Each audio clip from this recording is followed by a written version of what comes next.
want people to appreciate and respect me as an artist. I think that's what successful is for me. And I want Destiny's Child to come back and kill it.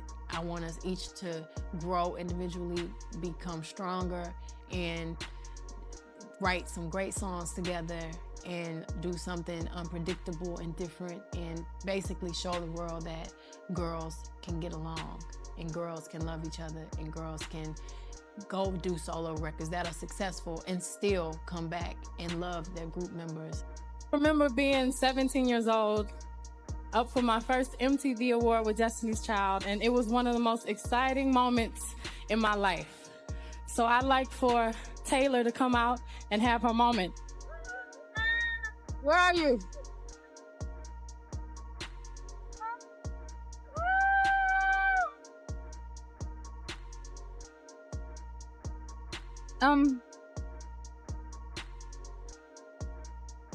Wow. Hitmaker. What is Act 3 gonna be? What kind of genre of music she gonna lean into? Afro beats, reggae, hip hop. Her and Jay-Z do Everything Is Love Part 2. What we getting with Act 3? I honestly feel like rock and roll. Like she really, channeling her Tina Turner era. Like, she's doing that. I think rock and roll is gonna be. I mean, it's gonna be obviously some other things thrown in there, but. This was what's her name? What's the daughter name? Blue Ivy. This was Blue Ivy's tour. Period.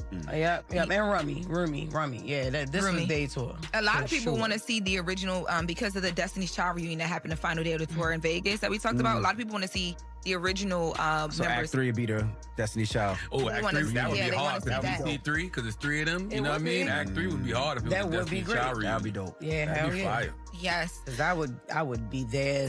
What? You'd be there regardless. Like you're right. Come up off of that. It's not you know a gold digging song. Speak on that. Explain it to the people in the song is about a girl and a guy. They're in a relationship. At first, it starts off really good, but then the guy starts taking advantage of the girl, maxing out her credit cards, buying her gifts with her own money, just being trifling. So basically, the girl is asking the guy to pay back the bills that he ran up. That's right. We do not think the guys need to pay girls' bills. We are not gold diggers. We are not male bashing. We are only having this one guy telling him to be responsible for the bills that he ran up. What if one of the biggest mysteries in hip-hop history wasn't just about music, but about something that was never supposed to be seen at all? For years, whispers have been floating around the industry. Small comments, old interviews, and offhand stories that never fully connected until now. And at the center of it all is a name that still carries weight in Southern rap history: Pimp C. But here's where things get strange. Because according to online speculation, Pimp C may have known something, or had access to something, that some people believe powerful figures would have wanted buried forever. A private recording, a hidden tape, a rumor that keeps resurfacing every few years, then suddenly disappears again. And every time it comes back, the internet reacts the same way. Confusion, curiosity, and a lot of unanswered questions. But how did this story even start? And why won't it die? That's where things begin to get uncomfortable, and it all starts with a rumor that spread quietly, long before the internet ever made it explode. Years ago, inside rap circles, stories started circulating about Pimp C possibly being connected to private studio recordings, not publicly released music, but something far more controversial. Some versions of the story claim he had access to a private tape involving a major R&B figure at the time. Others completely changed the details, saying it wasn't even about him directly, but something he had seen or heard about. And here's the important part. None of it was ever confirmed. No official statements, no verified evidence, just fragmented stories passed between people in the industry. But rumors like that don't need proof to survive. They just need repetition. And over time, this story evolved. What started as quiet studio talk slowly turned into something much bigger online. And once the internet got involved, it stopped being just a rumor. It became a theory. But the most interesting part is, this wasn't even the only version of the story, because another claim was about to completely change the direction of the conversation. As the rumor spread, different versions started appearing. One version suggested the alleged tape involved an unnamed major R and B star from that era. Another version completely shifted the focus, now claiming it involved Jay-Z and Beyoncé long before their public relationship timeline became widely known. But here's the problem. None of these versions ever came from a verified source. They came from interviews, secondhand retellings, and internet discussions that kept evolving every time they were repeated. And that's when things got even more confusing, because once people started comparing timelines, they noticed something that didn't quite sit right. And that small detail would end up fueling years of speculation. But it wasn't just online chatter anymore. A well-known voice from the industry would soon add fuel to the fire. And what he said made people pay attention again. When Mase spoke about knowing certain industry stories and hinted that he might save details for a future documentary, people immediately connected it back to these older rumors. He didn't confirm anything directly. He didn't name anyone. But in the world of viral theories, silence is never just silence. Fans took his comments and ran with them. Some believed he was hinting at deeper industry secrets. Others thought it was just vague storytelling.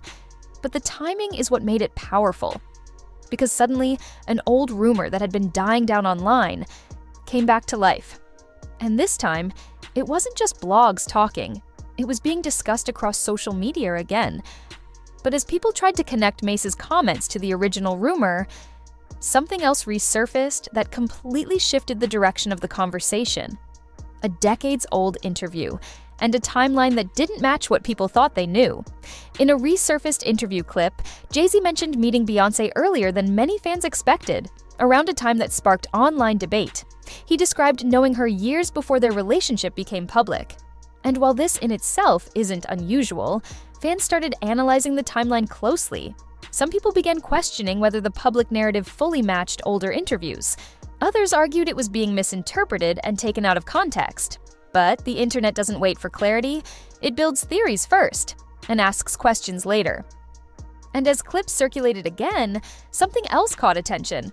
The full interview became harder to find in certain places online, while short clips continued to spread everywhere. That alone was enough for people already deep into the speculation. But the truth is, interviews get uploaded, removed, clipped, and reloaded all the time. Still, in this case, it only added more mystery. And once mystery enters the conversation, logic often takes a back seat. Because now the internet had something it loves most, a gap in the story. And that gap was quickly filled with theories. Once these fragments hit social media, everything escalated. People began connecting unrelated events, interviews, timelines, and industry relationships into one massive narrative. A comment here, a clip there, a name mentioned in passing, and suddenly, a full theory was being built in real time. Forums started breaking down interviews frame by frame. Old clips were being reanalyzed like hidden clues, and every small inconsistency became evidence in someone's theory. But what's important to understand is this: none of these connections were ever verified. They were interpretations, and interpretations spread fast online, especially when they involve major public figures. But while the internet was busy building theories, another part of the story was quietly gaining attention again, one tied not to interviews, but to tragedy. In 2007, Pimp C passed away, and the official explanation reported it as an accidental overdose combined with health complications. But over time, different interpretations and discussions emerged online about the circumstances surrounding that day. People began pointing to inconsistencies they believed existed in public information. Some discussed hotel details, others referenced secondhand accounts from people who claimed to have heard different versions of events. But none of these claims were ever officially verified. Still, the conversation continued. And as with many public figures, once unanswered questions exist, theories tend to fill the space. Even members of his own family have expressed personal doubts in interviews over the years, which only added emotional weight to the conversation online. But emotional perspective is not the same as confirmed fact. And that distinction is where things often get blurred. Because once speculation enters a story like this, it rarely leaves. But the internet wasn't done yet. In fact, the conversation was about to get even louder. As the years passed, more public figures and commentators began referencing broader industry theories. Some directly, others indirectly. Names were mentioned, claims were made, and accusations started circulating across platforms. One of the most talked about voices in recent years added fuel to wider industry discussions, which fans then connected back to older stories like this one. But again, none of these claims were backed by verified evidence. Still, in the world of online storytelling, credibility often takes a backseat to engagement. And engagement is exactly what this story keeps generating, because every few months, it resurfaces again. A clip, a quote, a theory, or a comment. And suddenly, the cycle starts all over. But after all of it, what do we actually know? When you strip everything back, there is no confirmed evidence of any hidden tape. There is no verified link between the rumors and real events. And there is no proven connection between speculation and the tragic passing of Pimp C. What exists instead is a collection of fragments, old interviews, internet theories, recycled claims, and unanswered curiosity. But maybe the most interesting part of this entire story isn't whether any of it is true. It's how fast narratives can form when enough people start connecting dots that were never meant to be connected in the first place.